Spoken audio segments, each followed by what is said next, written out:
श्री शिवाय नमस्तुभ्यं दोस्तों, जैसा कि आप सभी लोग जानते हैं कि 15 जून 2026 यानी सोमवार को पड़ रही है पुरुषोत्तम मास की ज्येष्ठ सोमवती अमावस्या व्रत। और दोस्तों, ये वो तिथि है जो पुरुषोत्तम मास में पड़ने वाली सबसे बड़ी तिथि है, क्योंकि ये सोमवार के दिन पड़ रही है और इसका बहुत ही बड़ा और विशेष महत्व होता है। पूज्य गुरु जी ने कहा है कि अगर कभी भी मौका लग जाए और पुरुषोत्तम मास की अमावस्या तिथि सोमवार को पड़ जाए तो आप लोगों को 108 चावल के दाने वाला उपाय तो अवश्य ही करना चाहिए। इन दोनों का संयोग बहुत कम आता है और इसी के साथ में गुरुजी ने अपनी शिव पुराण कथा में बताया है कि इस दिन आपको 108 चावल के दाने वाला उपाय तो आपको अवश्य ही करना चाहिए, क्योंकि ऐसा दिन पूरे साल में सिर्फ एक ही बार आता है। और दोस्तों, आप सभी लोग जानते हो कि सोमवती अमावस्या तिथि का अगर सबसे बड़ा कोई उपाय है तो 108 चावल के दाने वाला उपाय है। तो इस सोमवती अमावस्या तिथि के दिन आप लोगों को इस 108 चावल के दाने वाला उपाय को जरूर करना है। बहुत सारे लोग होंगे जिन लोगों ने इस उपाय को ना किया हो, मतलब पूरा महीना निकल गया, उन्होंने किसी भी दिन इस 108 चावल के दाने वाला उपाय को ना किया हो। पर दोस्तों, आपके पास एक आखिरी मौका बचा हुआ है जो कि 15 जून के दिन है। तो इस दिन आप लोगों को इस वाले उपाय को जरूर कर लेना है। भले ही आपने पूरे महीने भर इस उपाय को ना किया हो, पर अगर आपने इस पुरुषोत्तम मास के सोमवती अमावस्या तिथि के दिन अगर इस वाले उपाय को कर लिया तो आपको इस उपाय को करने का वह फल मिलेगा जिसकी आपने कभी कल्पना भी नहीं करी होगी। इसीलिए आप लोग इस वाले उपाय को एक बार जरूर कर लेना है, ताकि आप लोगों के हाथ से यह मौका ना जा सके और आपको इस उपाय को करने का फल मिल सके। दोस्तों, यह उपाय पंडित जी ने अपनी अभी की ही श्री शिव महापुराण की कथा में बताया है। जिस उपाय को आज हम आपको बहुत अच्छे से समझाने वाले हैं, इस वीडियो को देखने के बाद इस उपाय को के लिए आपको कोई और वीडियो को देखने की जरूरत नहीं पड़ेगी। तो चलिए दोस्तों, उपाय को शुरू करते हैं। देखिए, यह इस पुरुषोत्तम मास के सोमवती अमावस्या तिथि के दिन ये इतना खास होता है, इतना महत्वपूर्ण होता है। देखा गया है कभी कभी बड़े बड़े पूजा पाठ अनुष्ठान से जो मनोकामना पूर्ण नहीं होते, वह पुरुषोत्तम मास के सोमवती अमावस्या तिथि के दिन एक छोटे से उपाय करने से ही आपकी मनोकामना हो जाती है। और बहुत सारे लोगों ने इस उपाय को किया भी है और उनको इस उपाय को करने का फल भी जरूर मिला है। अगर आप लोग भी इस उपाय को करना चाहते हैं तो आप इस उपाय को पहले अच्छे से समझ लेना, सुन लेना, उसके बाद करना। आपको इस उपाय का फल जरूर मिलेगा। और इस उपाय को कर लेने से आपके घर में चाहे किसी भी प्रकार की दुहक और समस्या क्यों ना चल रही हो, आपको उसका कारण भी नहीं पता है कि भाई ये समस्या किस कारण से चल रही है। कुछ भी कारण हो सकता है, जैसे पितृदोष हो सकता है या किसी भी तरह का मंगल दोष भी हो सकता है। तो इस दिन आप लोगों को ये वाला उपाय कर लेना है।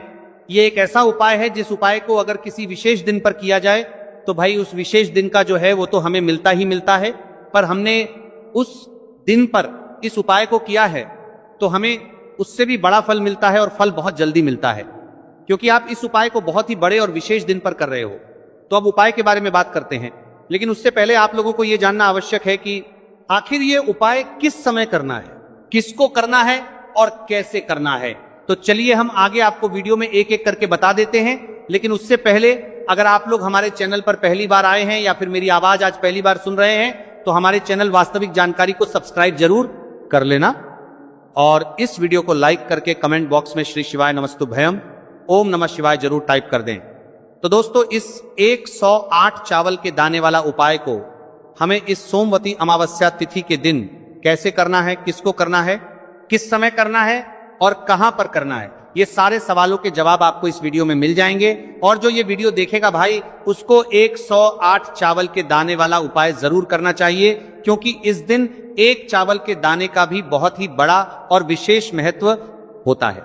और जब बात आ जाए 108 चावल के दाने वाला उपाय की, तो ये सोने पर सुहागा वाली बात हो जाती है और ये एक बहुत ही बड़ा उपाय हो जाता है इस सोमवती अमावस्या तिथि का। तो अब दोस्तों, इस 108 चावल के दाने वाला उपाय को आखिर करना किसको है, सबसे पहले हम लोग वो बात जान लेते हैं।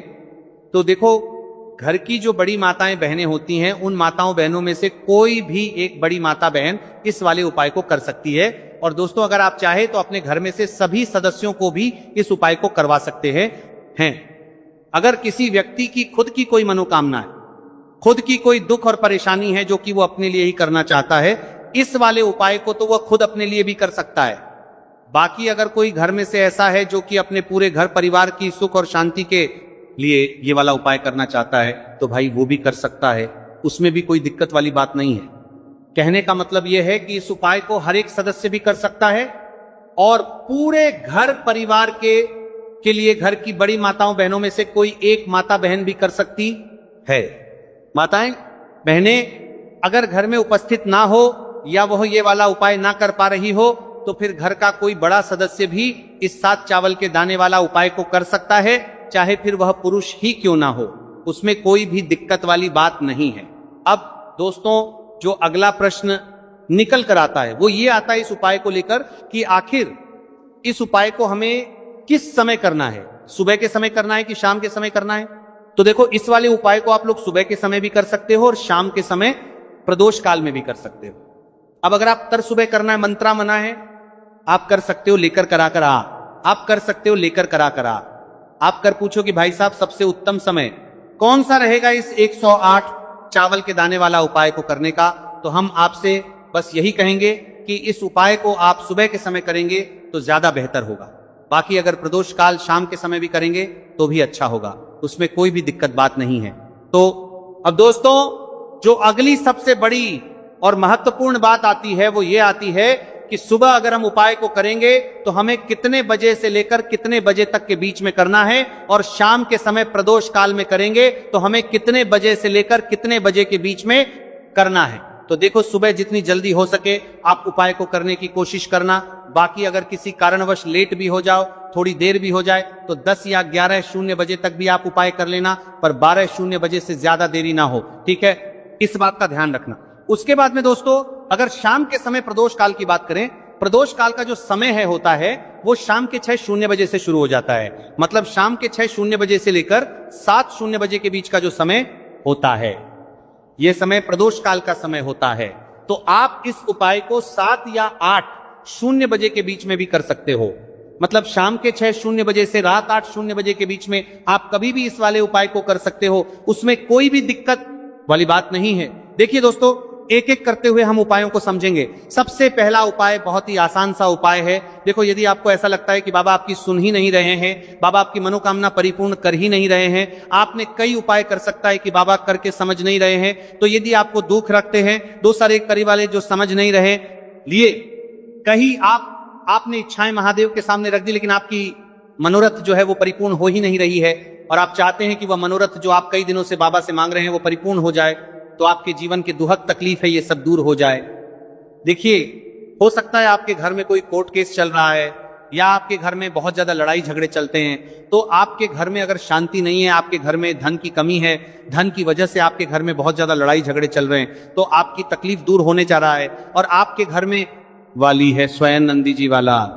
ये विशेष उपाय है। नंदी जी के कान में कुछ बोलना है, नंदी जी के कान में इस प्रकार से बोलना है और आपकी मनोकामना परिपूर्ण हो जाएगी। देखो क्या क्या चीजें को लेनी है, पहले ये समझ लीजिए। आपको लेना होगा एक बेलत्र पत्र, तीनों पत्ती होनी चाहिए, कहीं कहीं से भी खंडित नहीं होना चाहिए, ठीक है। बेलपत्र के साथ में आपको लेना है पीला चंदन, मात्र 1 बूंद, मात्र 1 बूंद। छोटी सी टिक्की आपको लगानी है बेलपत्र, इसीलिए थोड़ा सा ही पीला चंदन आपको लेना है और इस पीले चंदन के अंदर थोड़ा सा जल मिला देना है ताकि गीला हो जाएगा, पेस्ट के रूप में तैयार हो जाएगा। आ गई इतनी बात समझ में। अब आप क्या करना है, आपको साथ में लेना है सेवन 108 चावल के दाने। महादेव आपका साथ देने वाले हैं इन 108 चावल के धनों से। अब आपको क्या करना है, भगवान शिव के मंदिर में आपको जाना है। नंदी जी बैठे हैं, नंदी जी के पास में मतलब जो पैर उठा हुआ रहता है ना नंदी जी का, उस साइड आपको सीधे साइड आपको बैठना है। इस यहां पर जैसे ही बैठोगे यहां पर आपको बेलपत्र लेना है, और बेलपत्र की जो ये बीच की जो डंडी है यहां पर आप मात्र पीले चंदन की एक बिंदी लगा देनी है। पीले चंदन की बिंदी लगा दी। अब ये जो ऊपर वाली जो पत्ती है यहां पर एक एक करते हुए 108 चावल आपको रखना है, ठीक है। 108 चावल आपने ऊपर वाली पत्ती पर रख दिए, या देखो एक प्लेट ले जाना, तो प्लेट के ऊपर आप बेलपत्र रख देना, फिर टिक्की लगा देना, फिर उसके बाद आप ये 108 चावल के दाने रख देना, ठीक है। अब आपको क्या करना है, जहां पर आप नंदी जी के वहां पर बैठे हो तो नंदी के कान में आपको आपकी जो भी इच्छा है, जो आप चाहते हैं कि महादेव परिपूर्ण करें, और नंदी जी के कहने पर महादेव आपकी मनोकामना निश्चित तौर पर परिपूर्ण करेंगे। तो आपको क्या करना है, नंदी जी को कान में आपको बोल देना है, जो भी आपके दुआ को आप तकलीफ है, जो भी आपके कष्ट है, वो सब दूर हो जाए, ऐसी आपको कामना करना है। और नंदी जी के कानों में आपको बोल देना है, जो भी आप चीज बोलेंगे वो नंदी जी भगवान शिव से विनय करके बोलेंगे, और नंदी जी की बात भगवान शिव नहीं टालते हैं, और इसीलिए जो भी इच्छा है, आपकी जो भी कामना है, वो आपको विशेष बोलना है, और उसके बाद आपको वहां से उठना है। ठीक है, नंदी जी को कान में मनोकामना बोल दी, फिर उठना, फिर उसके बाद भगवान शिव के वहां पर जाना, और ये जो बेलपत्र है, ये बेलपत्र चिकना वाला साइड जो है, और भगवान शिव के शिवलिंग के ऊपर इसे अर्पित कर देना है। अर्पित कैसे करोगे, जो बेलपत्र का जो चिकना वाला साइड है वो नीचे की साइड हो जाना चाहिए। अब से ही आप अर्पित करने जाओगे तो चावल के दाने तो गिर जाएंगे, यानी कि जैसे ही अर्पित करने जाओगे तो भगवान शिव के शिवलिंग के ऊपर चावल के दाने गिर जाएंगे, क्योंकि वो किसी से भी चिपके हुए नहीं है, तो कोई तकलीफ नहीं है। वो जैसे आप अर्पित करोगे ना, भले चावल के दाने भगवान शिव के शिवलिंग पर गिर जाए, वो कोई तकलीफ नहीं है। बस आपको ये जो बेलपत्र है, ये आपको उल्टा अर्पित कर देना है, यानी कि जो पीला है भगवान शिव के शिवलिंग पर स्पर्श होना चाहिए, और इस प्रकार से आपको अर्पित कर देना है। डंडी का जो हिस्सा है जलाधारी की तरफ हो जाना चाहिए। बस इतना सा प्यारा सा उपाय एक बार करके देखिए, निश्चित तौर पर महादेव आपकी जो भी मनोरथ है, जो बाबा से आप कई दिनों से मांग रहे हैं, वो निश्चित तौर पर परिपूर्ण हो जाएगी। आ गई इतनी बात समझ में? देखिए, अब हम बात करते हैं दूसरे उपाय की।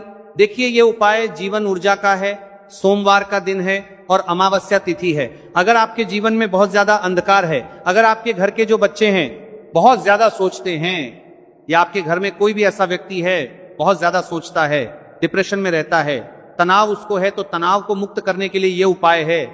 अगर उसके भाग्य में जीवन में तेज की प्राप्ति नहीं है, तेज यानी कि ऊर्जा नहीं है, उदासी रहती है, जीवन में आलस है, तो फिर उस व्यक्ति को ये उपाय करना चाहिए। कोई काम करता भी है तो उसमें सफल नहीं हो पा रहा है, तो विशेष ये उपाय उसी व्यक्ति को करना है।